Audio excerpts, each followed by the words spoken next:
Mark, who preceded you on Daredevil? Andy Diggle, I believe. Oh, okay, sure, absolutely. For a very brief period, yeah. And then before that, I was Drew Baker. Before that, I was Bendis. Yes. And all these gentlemen did amazing runs on Daredevil, all of them. But they all had the same sort of tonality that carried over. Frank really is the first guy who came along and made a crime noir. Yes. And it was awesome. I was reading that stuff as a kid like everybody else. I loved that material. But when I got the call from editor Steve Wagner, who I'd worked with at DC, he said, you know, we know that's not exactly your wheelhouse, and it's okay if you want to push it back more into a superhero genre. And I wasn't doing it out of any defiance. It was just that I said, I'm not capable of writing that sort of dark crime noir. It's great, it's awesome, that's just not your wheelhouse.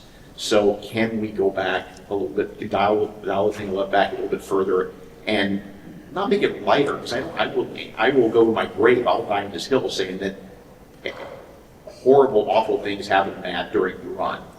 But it was more about how he dealt with them, and then working with Paulo Rivera and Marcos Martin, and then of course the great Chris Samnee. We had a really good run, and really happy with the way it worked out. That's excellent, man. And then Charles would drop the piano and everything we did. No,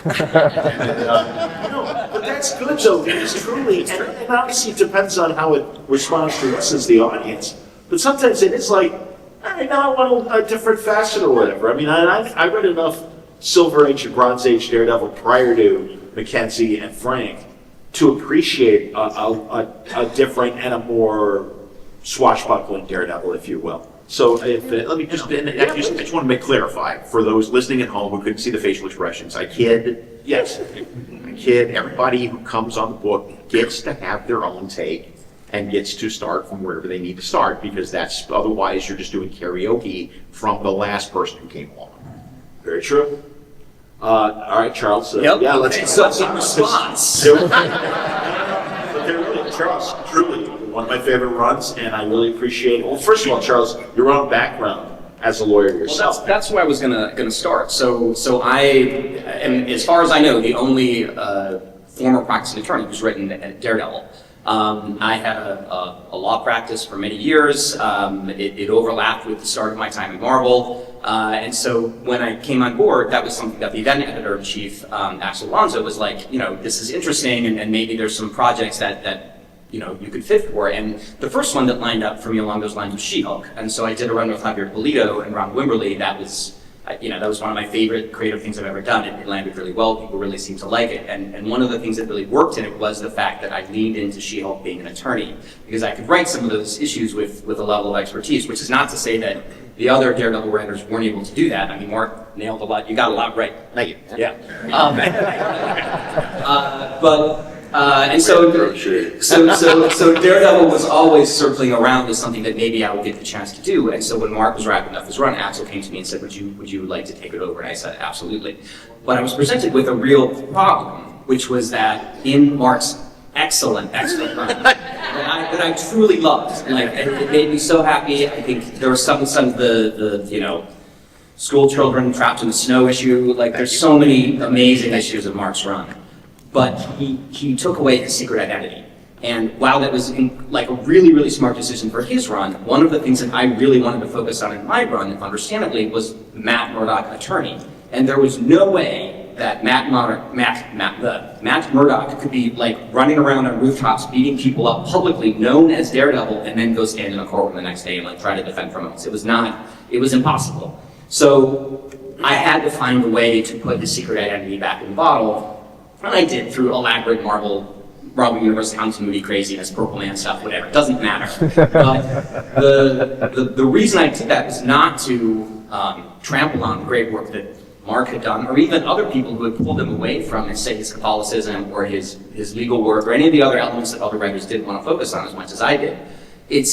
It really is, you have to write the character that you want to write, the Daredevil that you want to write, because otherwise there's no point in doing the job at all. You have to bring something that only you can bring to it. And so for me, the law part was a big part of it. I wanted to focus on sort of the real world that Matt found himself in. It was very much a world outside his window kind of deal, which a lot of Marvel books tend to do. And I had a phenomenal time. But I also think, I'm sure some of us will start, this is a topic that's going to come up, but the handoffs on Daredevil are very fun, because one of the things that writers like to do is to leave the next writer in a terrible place that they have to figure their way out of. And so I had basically there were lots of things about Mark's run that I had to figure out how to handle at the start of mine, and then I did the same thing for Chip Zdarsky, who followed up my run. And it's one of the greatest things about writing Daredevil, that's screwing over the next guy.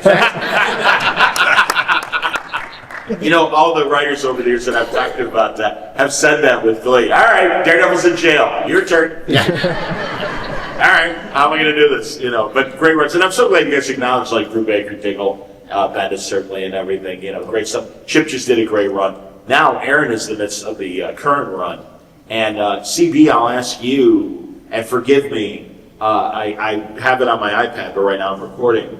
The current writer, his name's Saladin Ahmed. Saladin Ahmed. So how, if you don't mind speaking, like, how did he get the writing gig, and why him for Daredevil, if you don't mind giving us? Well, speaking of leaving the character in terrible places, Chip put him in hell, and that was what the box that we had to find a writer who was going to bring him out of. And Saladin came in and pitched this idea, not to spoil it if you haven't been reading, about Matt becoming the priest and the 7 sins, and it was the perfect kind of solution to the box that he was in, and a different direction for Daredevil. And then Aaron was he wrapped up Guardians of the Galaxy at that point. I forget exactly where you were right before, but said Avengers Forever. Avengers Forever with Jason, that's right, and said he would be perfect for it. And that's where we just put that team together, and as you all have hopefully been reading, it's been another magical run to keep the We're trying. Hey, stop the